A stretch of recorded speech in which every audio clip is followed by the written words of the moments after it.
Welcome to the Fighting on Film podcast, the podcast all about classic and obscure war movies, from the Normandy landings to the days of chivalry and swords. If it's been captured on film, we're going to try and cover it. I'm Robbie of RM Military History. I'm Matthew Moss of Historical Firearms and the Armourer's Bench.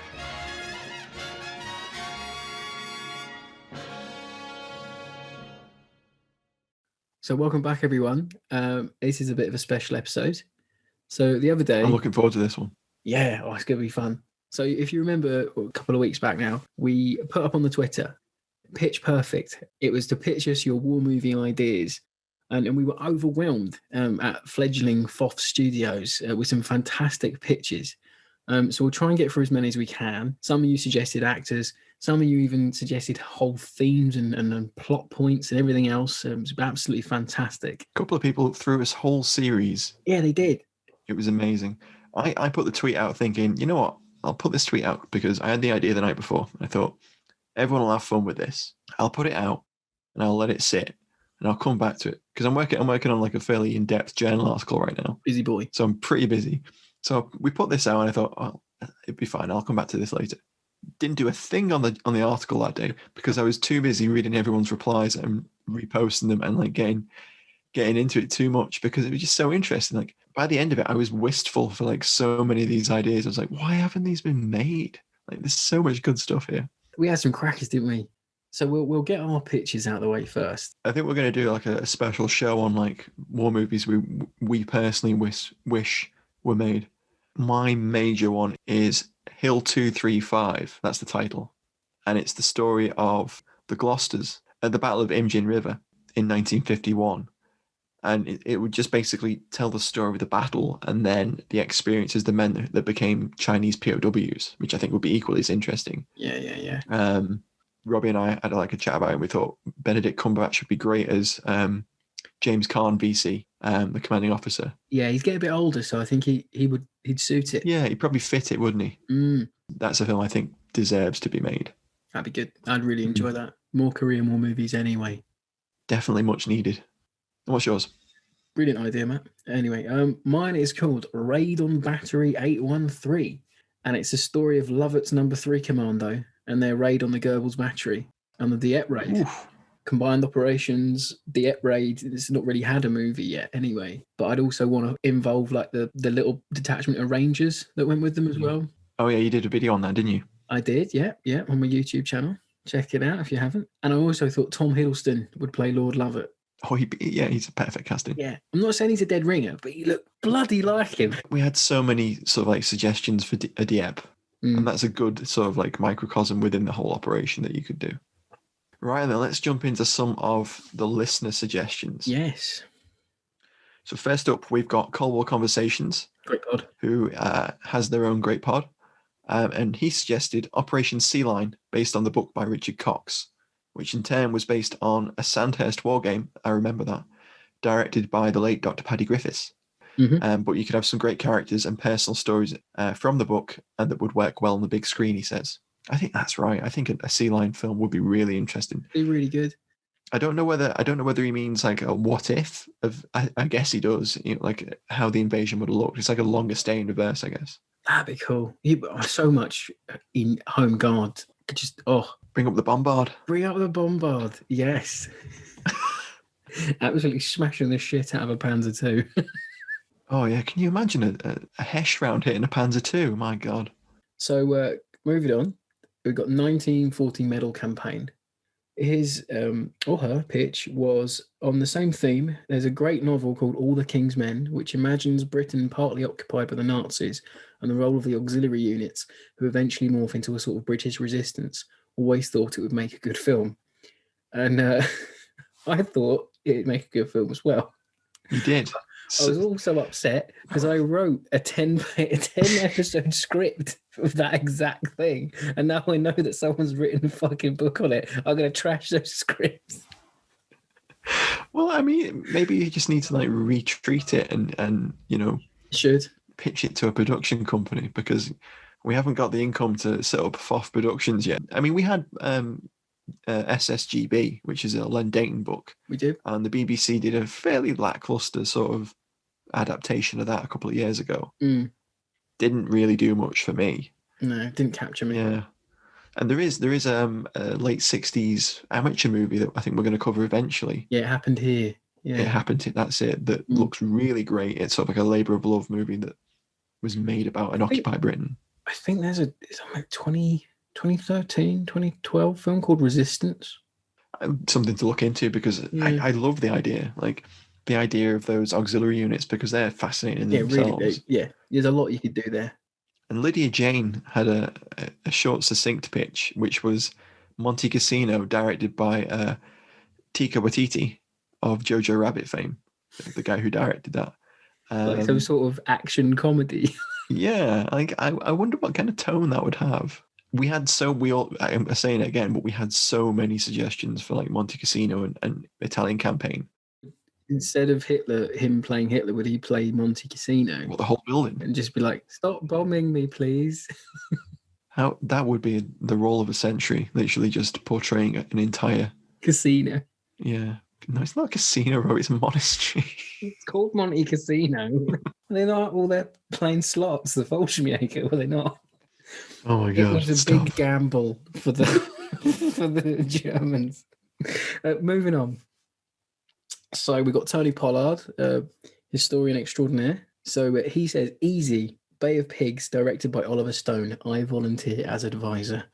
I did ask him if he had like any events he'd like to like sort of like do it, but I think what he had in mind was sort of Oliver Stone sort of like style.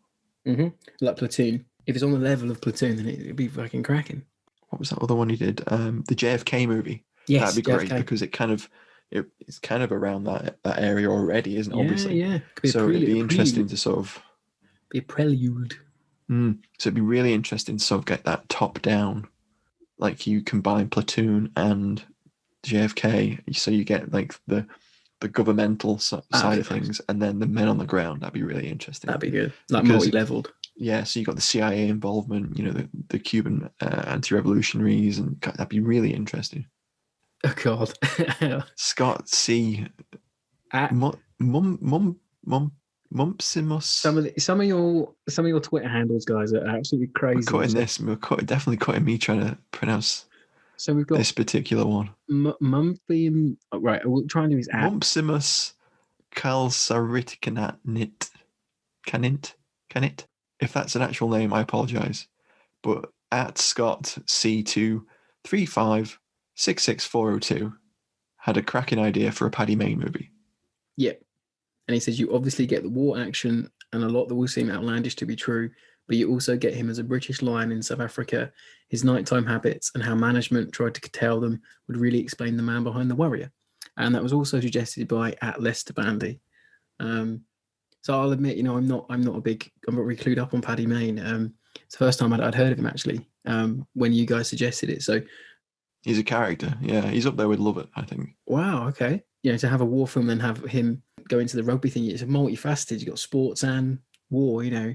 Founding member of the SAS and a capped British Lions player. International rugby player. There you go. Crazy. Two very different but also similar things of, you know, like camaraderie and all that. It'd be quite an interesting character study, I think. So next we have a friend of the pod, Al Murray, co-host of We Have Ways. He just simply puts Gunnar Milligan.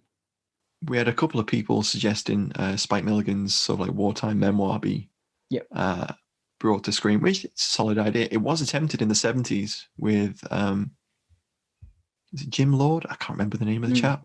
But yeah, it was attempted in the 70s. I haven't seen that movie, but some of the comments we had on it were I think it's a bit Marmite, a bit love-hate. Maybe. But I also think that now you've got the renewed sort of looking back into those books by contemporary comedians and historians, and now we can look at it maybe more objectively than they did in the 70s, because our understanding of the conflict has changed for the better.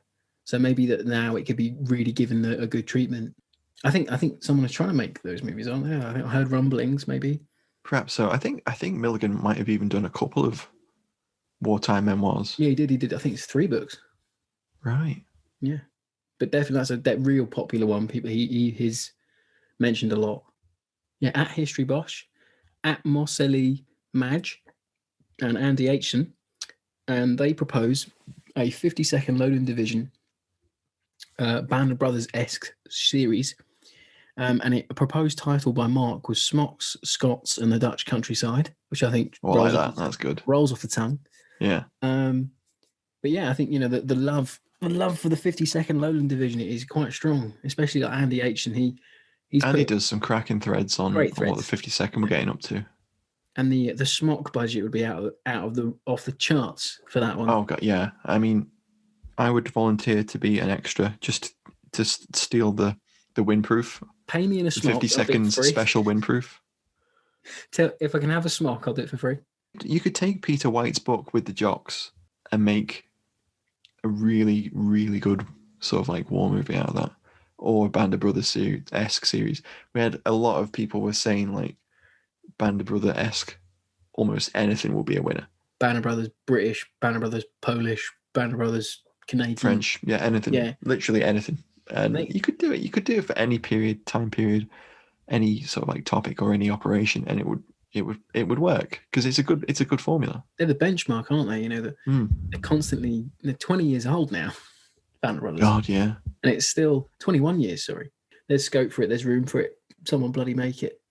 Now we've got at Scander Hooligan. He proposes another series, and he says about the Falklands, showing the air, land, and sea aspects.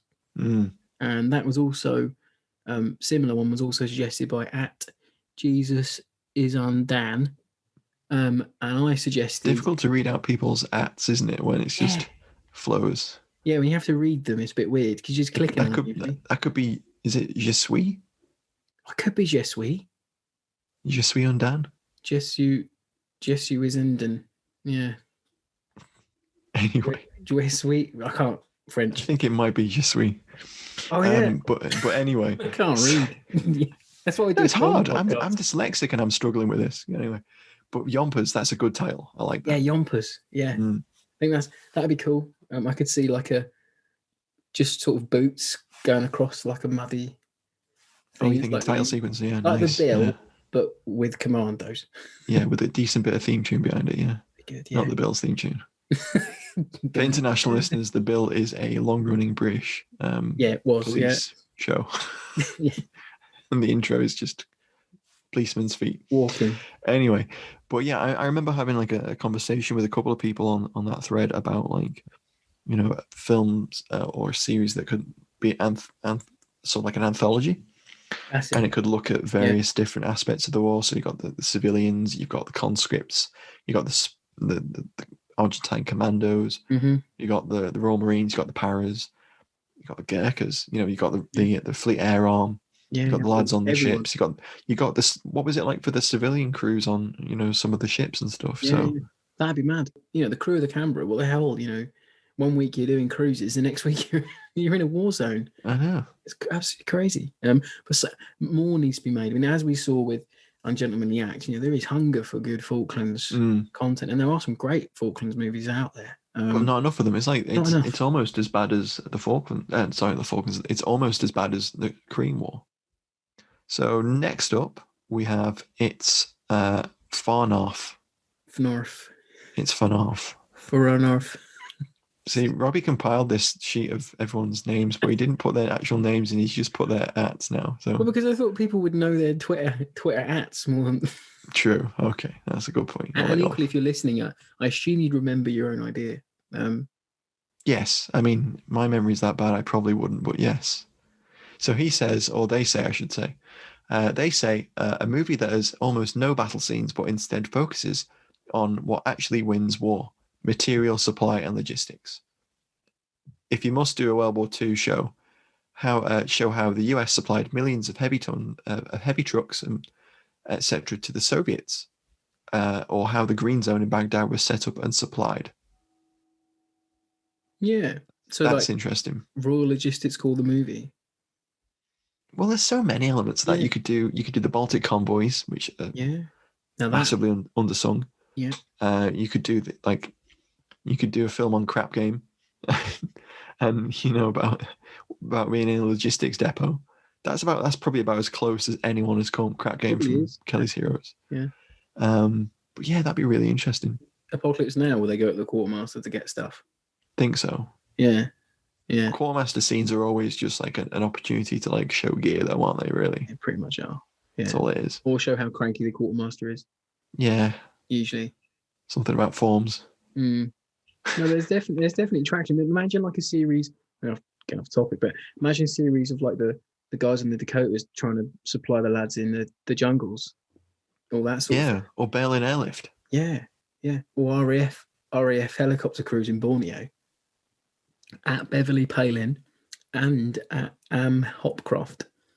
They say, I'd love to see something done around Fray Bentos. One hell of a story. I know there was a short film made years ago, but it's crying out for more. And they don't mean a pie.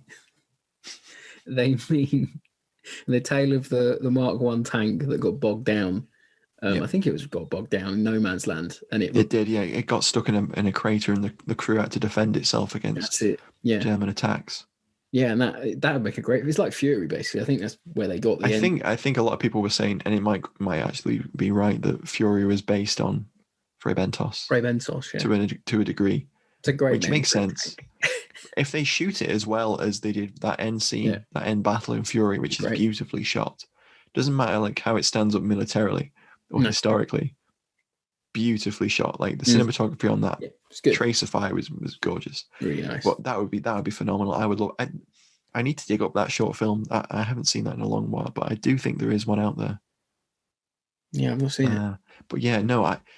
So Fray Bentos, obviously, it's named after the port in South America where the meat came from for bully beef, etc.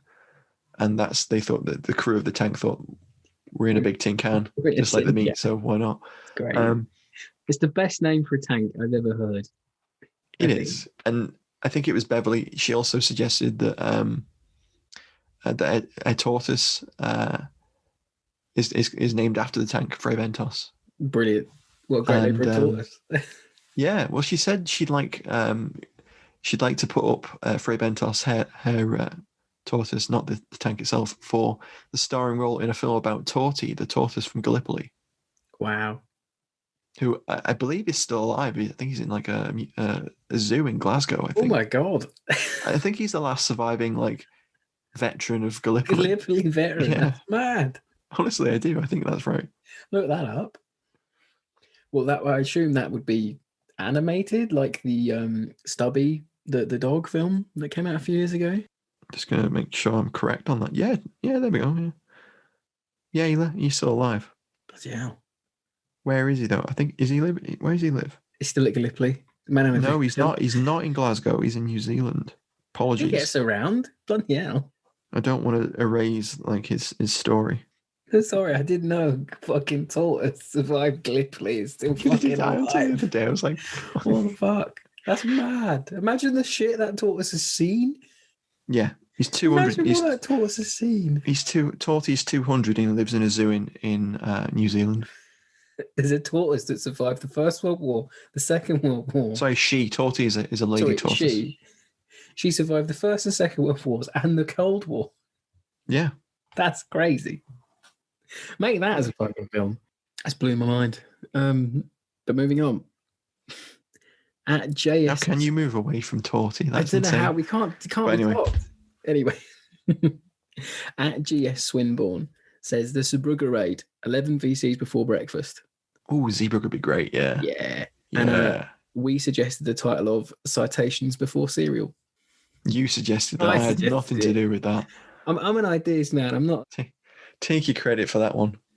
I'm not a logistics man. I'm an ideas man. Adam Flat 5 suggested the Abin box from the Burma Northeast India campaign. That'll work. Giving proper props to the Indians. That would be very important. That'd be really good. Yeah. You could use James Holland's Burma 44 as a jumping off. Honestly, like I would love to see anything about that entire campaign because you have the Forgotten Army, you have all of those battles. Arakan. Exactly. Japan invaded India. Like that's great. It's insane. Yeah. And how more people don't know that, I don't know.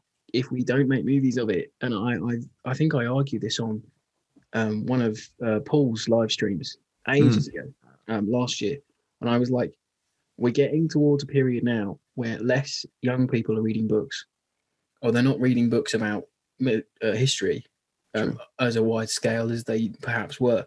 Making movies keeps it like it's a different. Keeps it in the popular consciousness, doesn't Yeah, it? that's it. Yeah, and it's it's a more accessible medium. I think than books. Books are quite scary. Lots of words. Oh my gosh, no pictures. But you make a movie about it.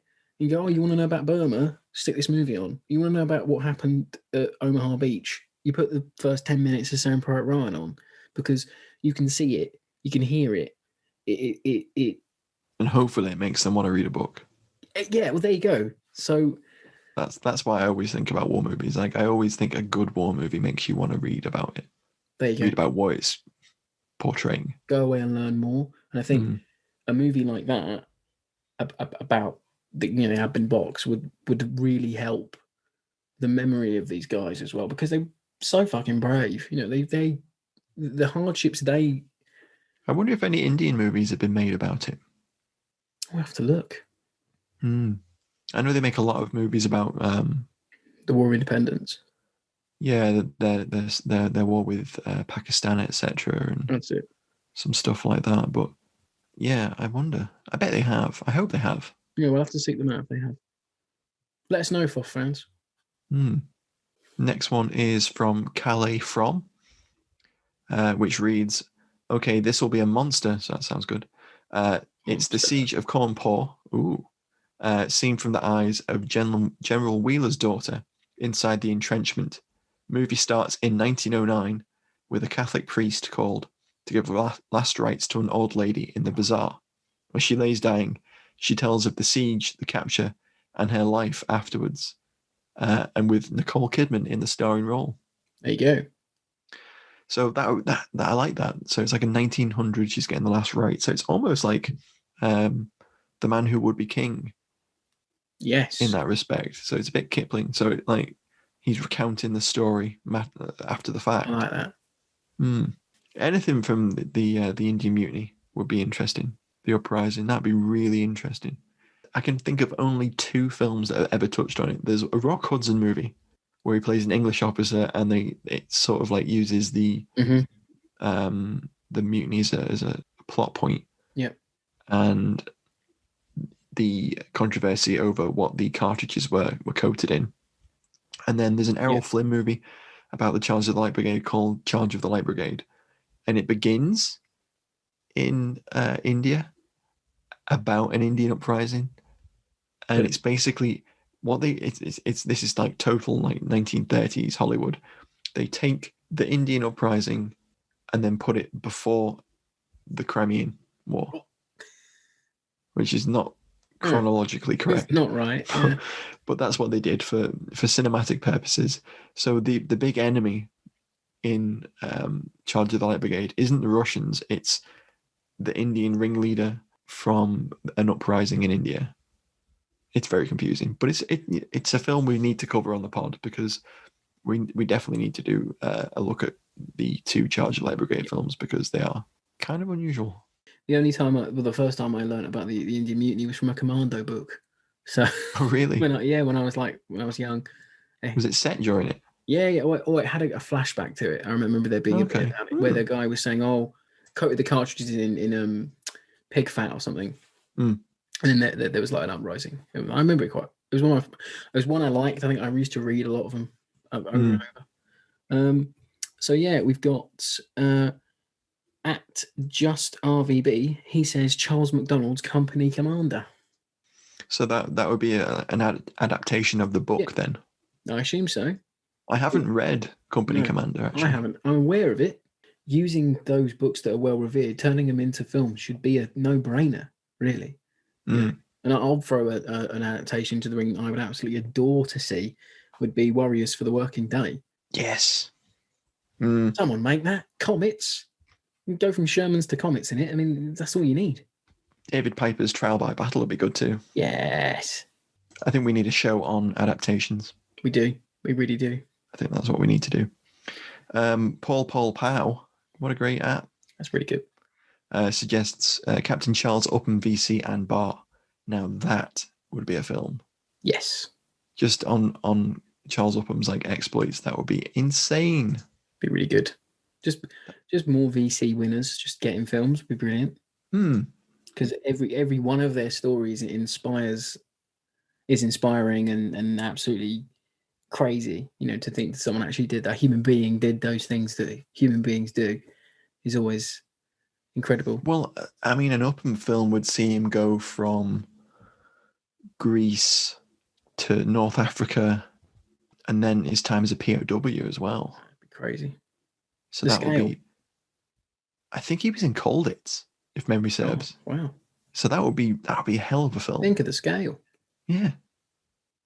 I think that's what holds back a lot of the, not saying the bad ideas at all, but thinking with my FOF studio executive cap on, the scale guys, I think that Hollywood budget would be exhausted for some of these, but I'd love to see it happen, I mean, maybe the New Zealand government can get involved and kind of push that one, perhaps. Yeah, it probably could. Yeah. So at David Rhys-Jones, about the 51st Highland Regiment in 1940 France, shows a different aspect to the retreat from France. Agreed. I think it's great. It needs to be done. A film about the guys held up at Calais, a Last Stand film, would be great. So that's not the only suggestion we've had about the 51st either, is it? No, it's I not. think we'll come on to that one later. More French army representation as well, because they fought bloody bravely and they get a short shrift. I know, all you got from Dunkirk was like some surly looking French fellas and a guy that didn't speak for the whole film. Yeah. Which and Harry Cragg going, "Oh, he smells of sauerkraut sauce." Oh God, don't. You mug. Anyway, next up we've got Argoff Thomas, who says, "I'm biased, but I don't think there are enough cavalry or armoured films. I'd love to see something on the 14 nil tank battle outside of Basra in 2003, or 73 Easting. Das Boot style from the turret." Oh, I like that, from the turret. Oh. Nice. That'd be a hell of a, yeah. At Sav Money 1.0, he says Battle of Ortona, aka Canada's Stalingrad. Dug in Fallschirmjäger versus battle-hardened Canadian troops.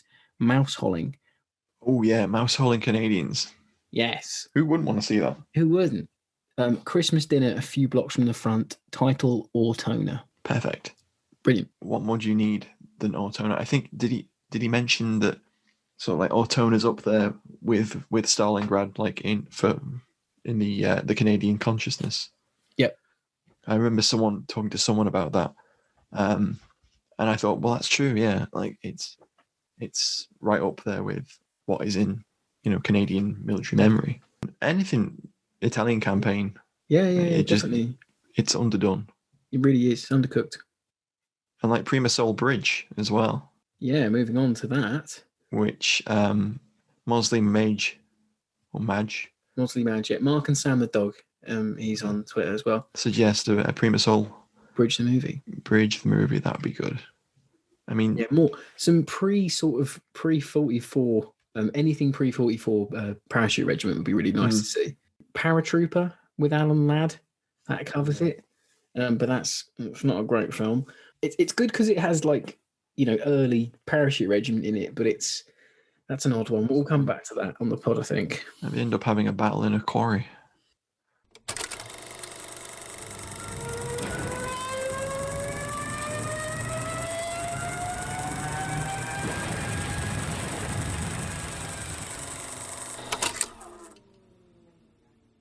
So now we've got Lee Watts at Lee Watts 3110. Operation Mayhem, ex-platoon, British para-pathfinders in Sierra Leone, 2000, 26 men in a 16-day siege. Largely untold story, deserved to have more told about it. Adapted from the book Operation Mayhem. I hadn't heard of it, I'll be honest. I hadn't heard of it either, but the book looked great. I did look it up and I thought, wow, yeah, why haven't I heard about this? And then obviously it got overshadowed by Afghanistan and then Iraq.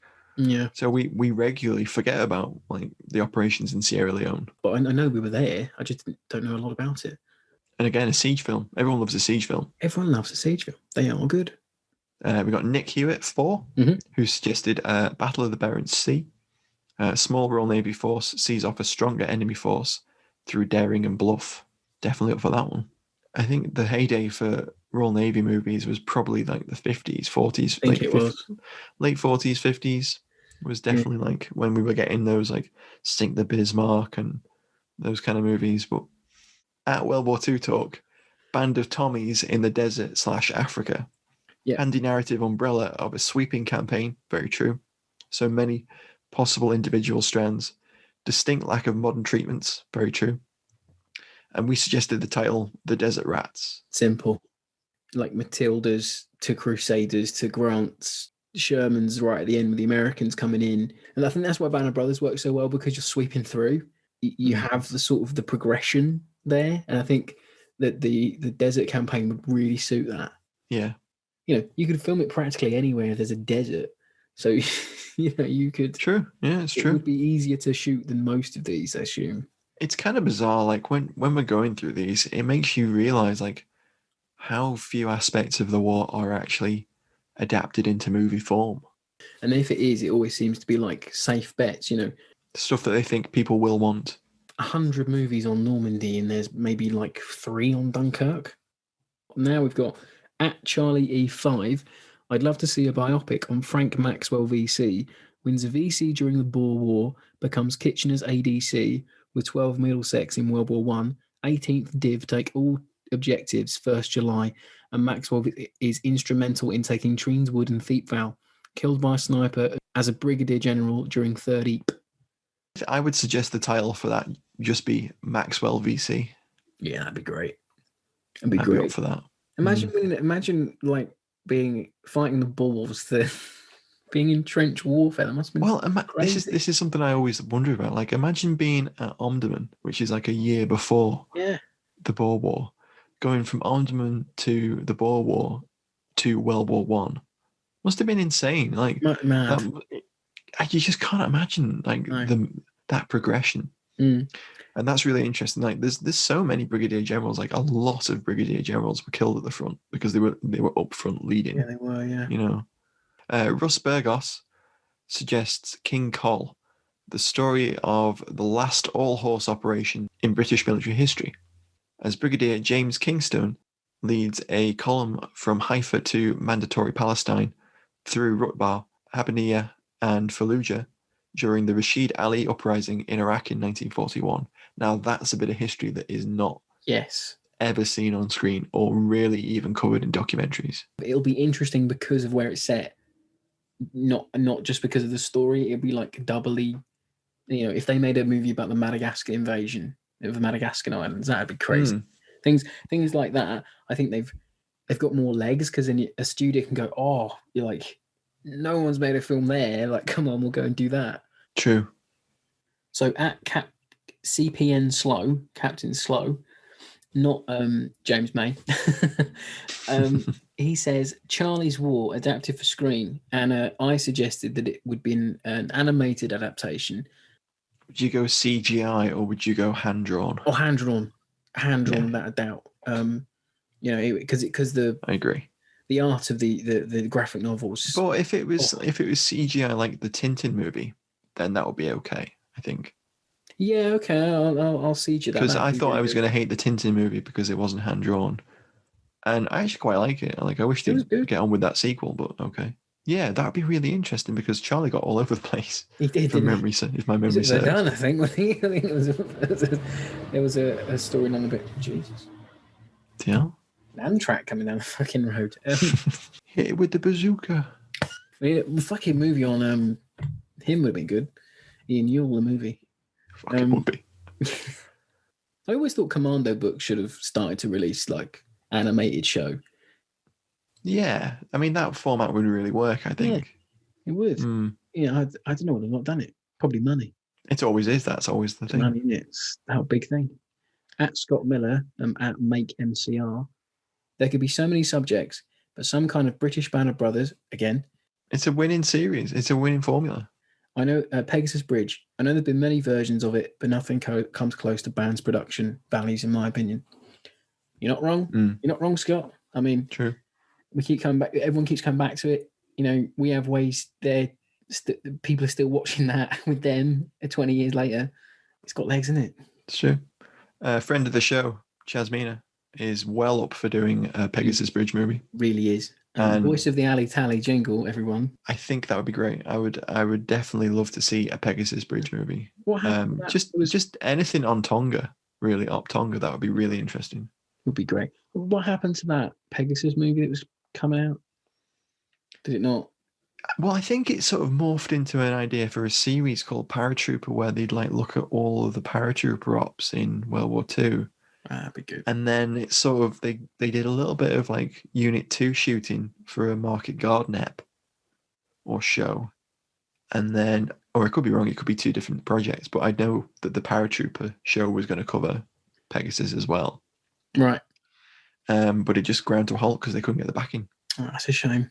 Mm. The thing is, because there's such a, I don't get it because there's an audience for it. Like everyone always says we want more para stuff. We want more this. We want more. Well, I know. Like, how many people listen to our podcast? How many people listen to We Have Ways? How many people listen to History Hack and all the other? Yeah, like World War II podcasts and all that, and Cold War conversations. Yeah, like how many of the people listening to those? Like tens of thousands of people would love to see films like these made. Yeah. Even if it was crowdfunded, if you had I always think if you had a serious project that you could be like, look, if you give us the money, we can make it like tomorrow. Yeah, I know, like in a COVID world, it's hard, but if you could come to a crowdfunding website and go, look, we have the means, we don't have the money. Yeah. Then I think people would give. I'd give. I mean, hell, if someone wants to do it, we'll be your official, and we'll review it. We'll make behind the scenes stuff. I'm just saying, if it's ever going to be done, yeah, you've got the audience there. I don't know why. Money again, probably. It always is. So another friend of the show, Darren Little, he says the Battle of Hill 170, Kangor, Burma, January 1945. Three Commando Brigade. Yep, 3 Commander Brigade. Thank you. Grandfather was there with Number 1 Army Commando. Wow. Defending the Point Brighton against an overwhelming Japanese force in the Arakan campaign. Lieutenant Nolan VC earned for repelling the enemy.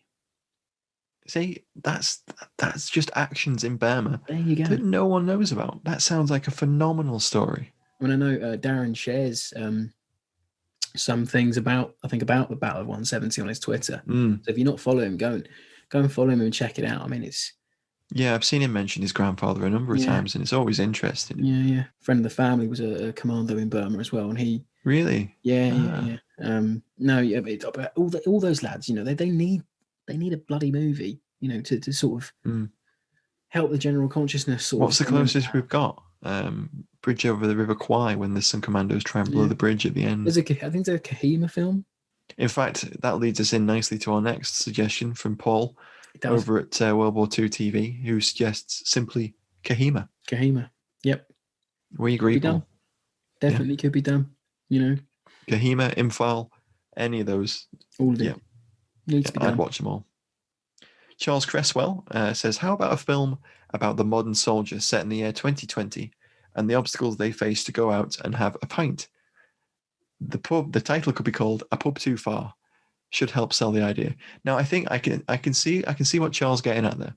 And I think the modern soldier's battle against the COVID pandemic would be definitely film worthy, maybe in a decade or so. That'd be interesting. You could get like a real soldier vibe out of that. Yeah. No, that'd be cool, actually. Yeah.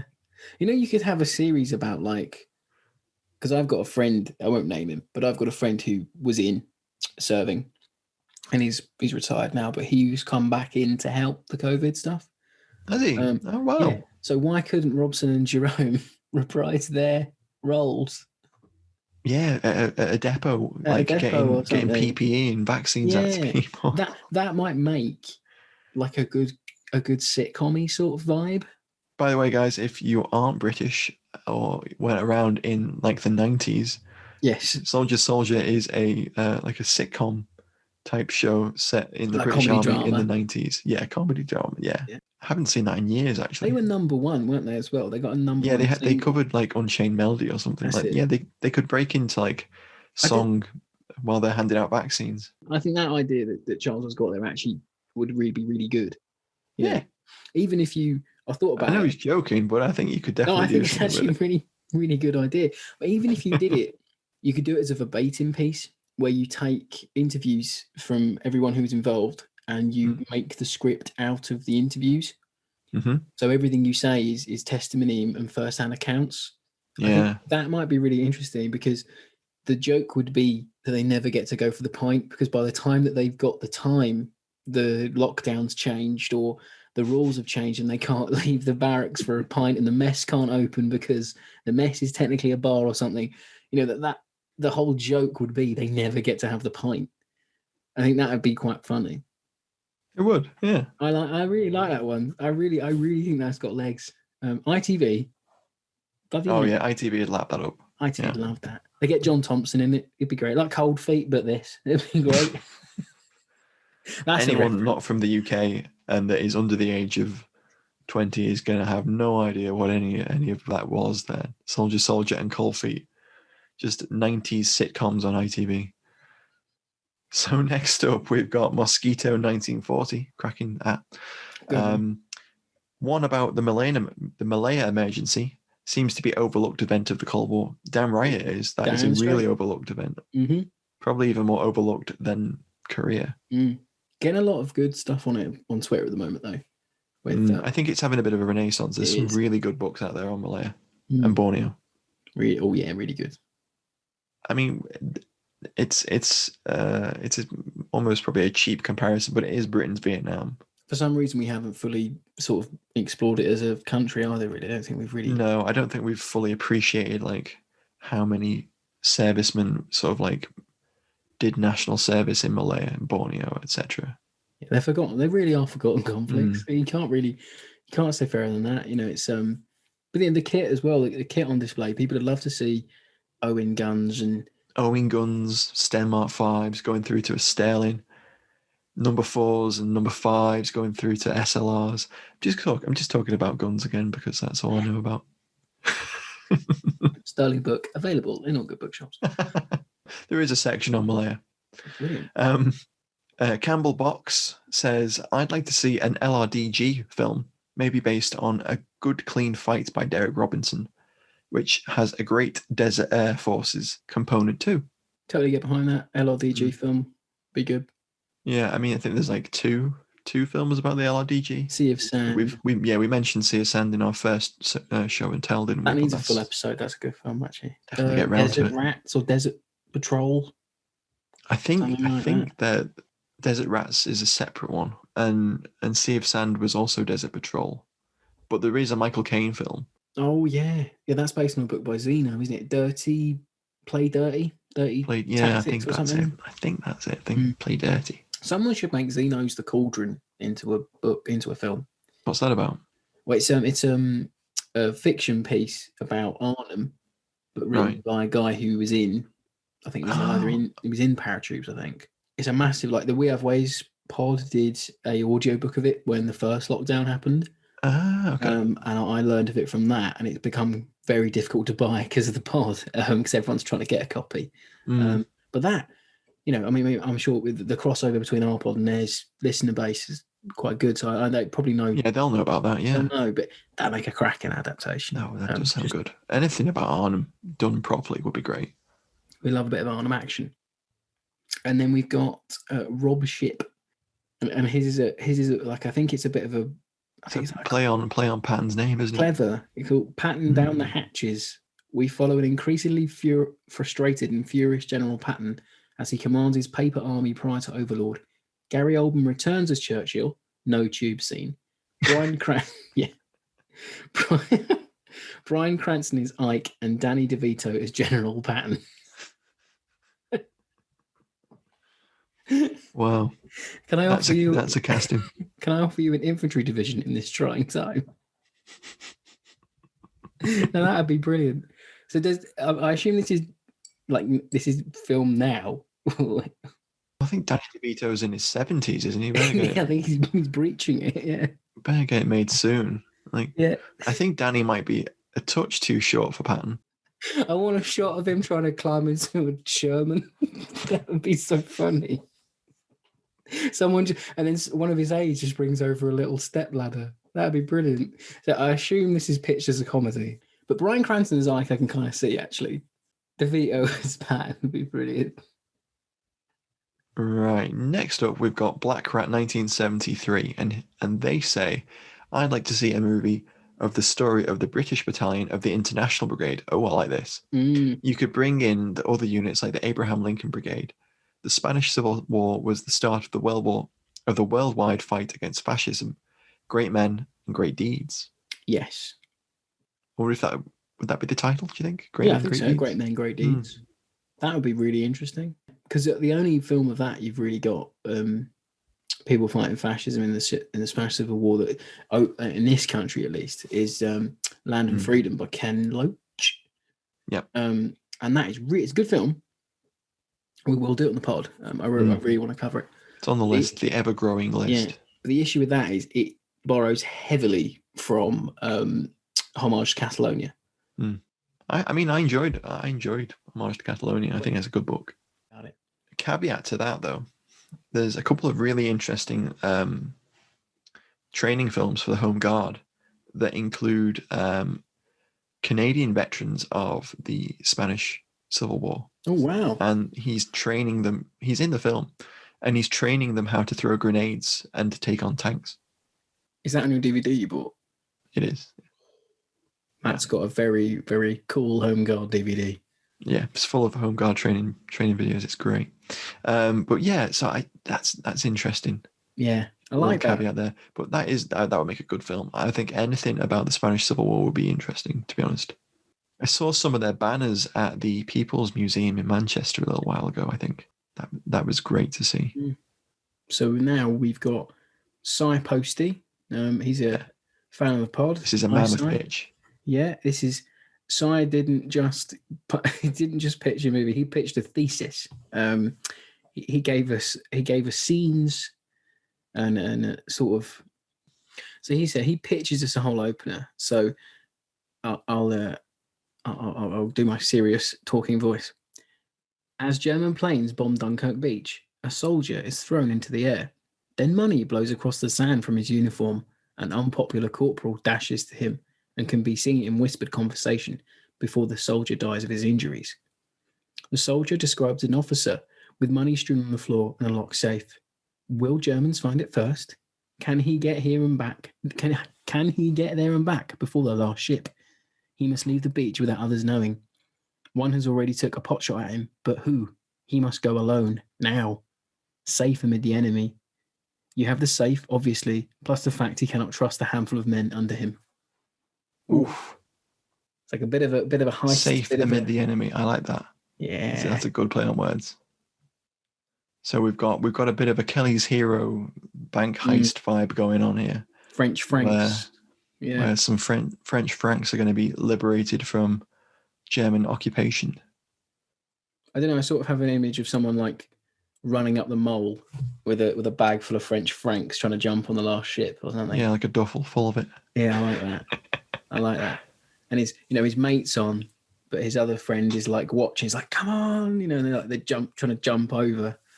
That'd be cool. That's interesting. That would be cool. I like it. Got like a bit of a caper. I like a caper vibe to it. Yeah, it's a cracker, that one. Yeah. Well done, Si. We like that one. So we've got at Alan Jones QPM, who suggests a Battle of Taranto movie. Yes. No plot ideas or title. No. On the tweet, but he does mention a remake of the Sharp series with a bit more cash behind it. Interesting too. You're gonna get Sean Bean back for that? He's a bit old. I think we'll do a whole series on like book adaptations. I think that's gonna be a whole show on that. Would be great. To cover Sharp because I've only seen one of them. Yeah, you definitely need to watch the rest of them. Yeah, no. But they're really long. They're not, Robbie. They're an hour and like 20 minutes long. It's a long time. What is wrong with your attention span? I haven't got one. But yeah, a Battle of Taranto movie would be phenomenal. It'd be brilliant. Swordfish, yes, please. Any of those like sort of like early British Royal Navy like carrier actions would be interesting. Like it's just so damn impressive, isn't it? Yeah. Like, wasn't it with the guy? One of the guys when he said when he dropped the torpedo, he felt the spray come off it or something. Yeah. Oh, it's crazy. And then we have Otto von Kismar, 1. Yep. Who suggests another Royal Navy idea. How about the story of the destroyer HMS Glowworm takes on Hipper alone, rams the Hipper, and the German captain recommends Glowworm's skipper receives the VC. That's brilliant, isn't it?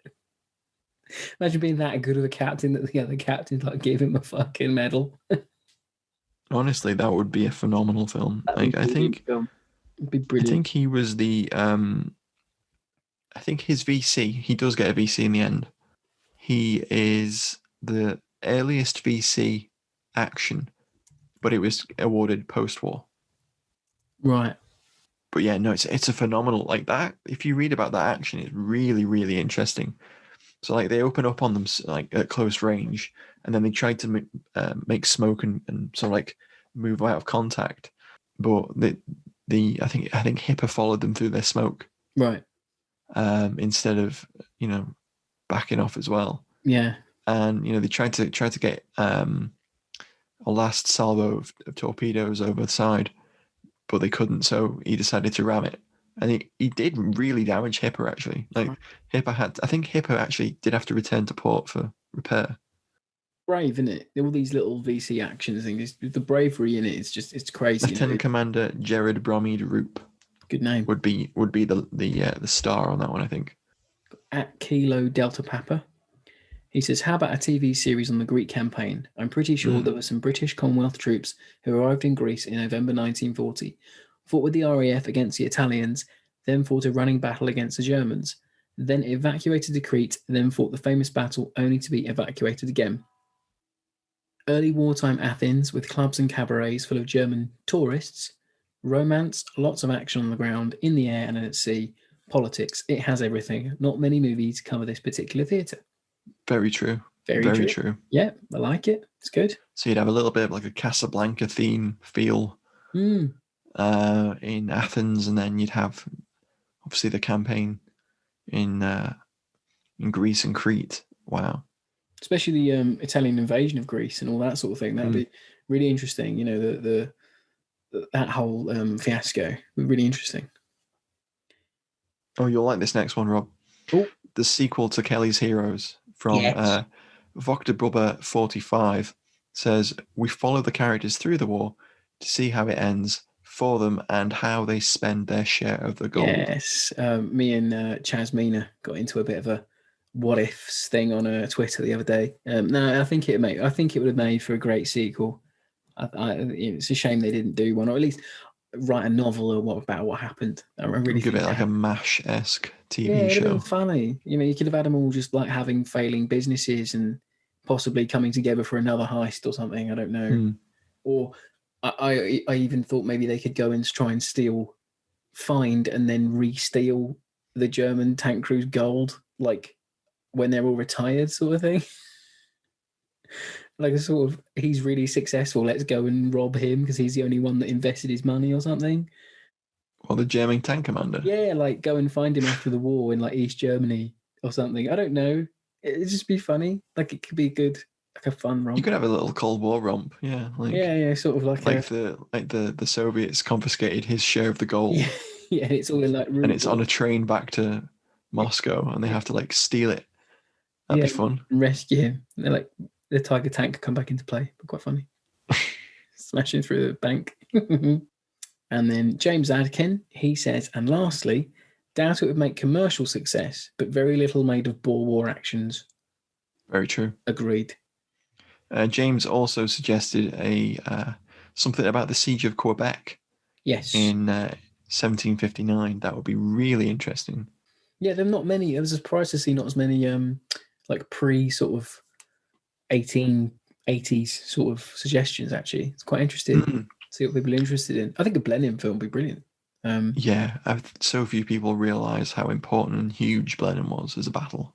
Read All the King's Men by Saul David. Great book. Lastly, we have an epic treatment from David Rhys-Jones. Yep.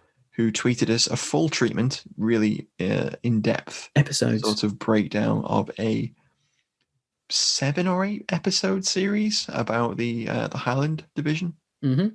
and he suggests a feature length series because there's far too much to cover about just one movie about the 51st Highland Division and the Battle of France in 1940, which would be absolutely fascinating. I think he says there's so much you could do.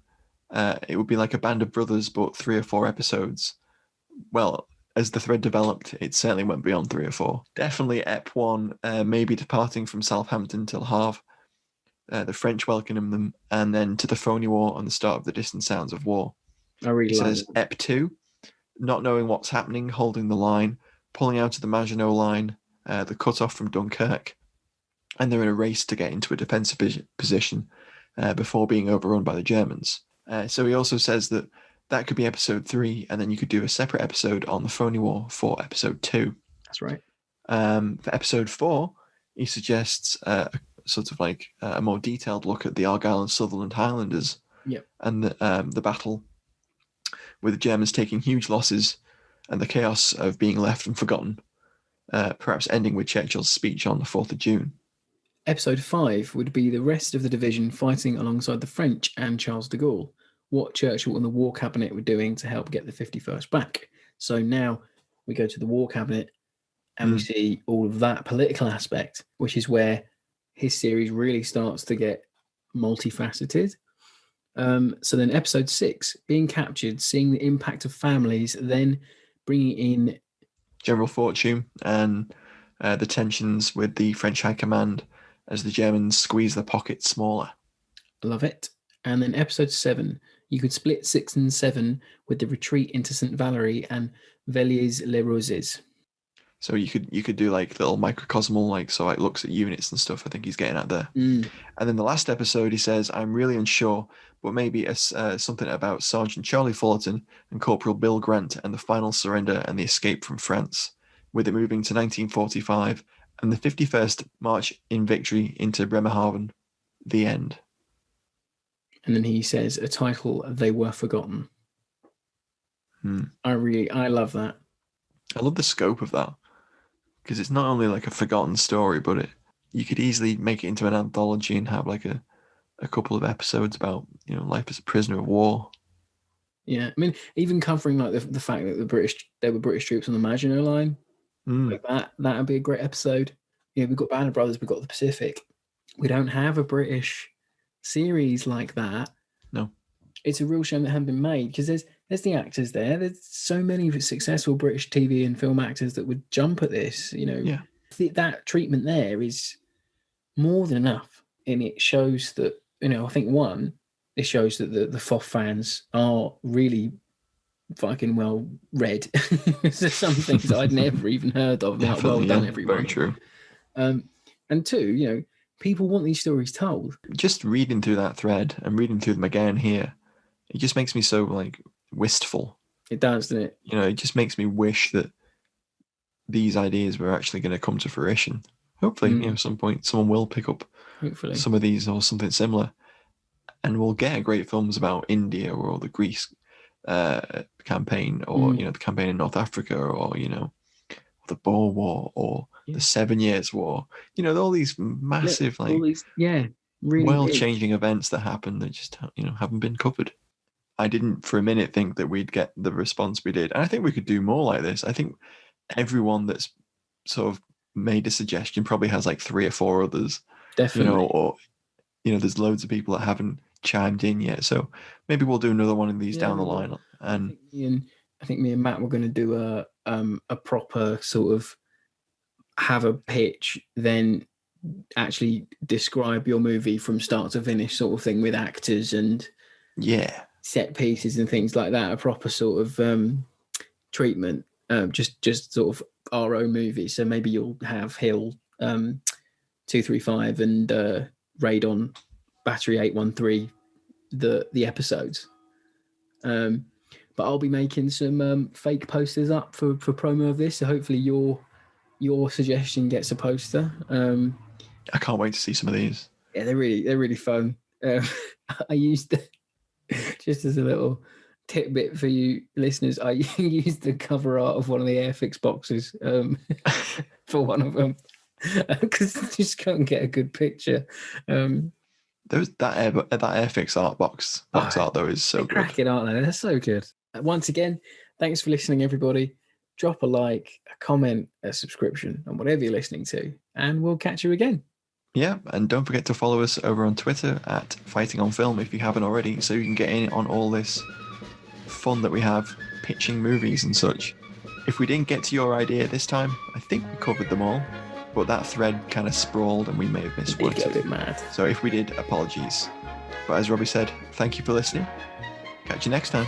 Bye-bye, everyone.